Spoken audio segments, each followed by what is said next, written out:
ঐ মাই মাই ঐ মাই ভালে আছো ঐ মাই শুনছোন কি হলে আপা খাবার দিছা মাই ভোক লাগছি ও মোর বেটা তার কাম বন নাই পারলি তাক খুয়েই থাক ভোক লাগছি খুয়া কেইটামান ভাত খা যদি খৰি কেইডালমান ফালি দি যা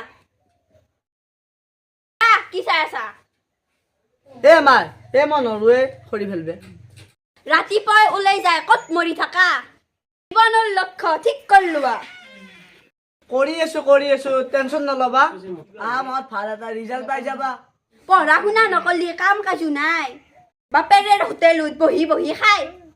ঘূৰি ঘূৰি লাভ নাই কিবা কৰ ভাই মস্ত বেকাৰ তই বুজিছনে নাই এইবিলাক কৈ লাভ নাই 100 টকা দি কালি পুৱাই ধাৰ মাৰিম চিন্তা নকৰবি সেইদিনা ৰমেন আহিল টকা নাই তাৰ ভাবি চিন্তি নাচাই ময়ো দিলো ধাৰ তাৰ লগত আৰু আজিলৈ দেখা দেখি নাই সেইকাৰণে কৈছো কিবা কৰ ভাই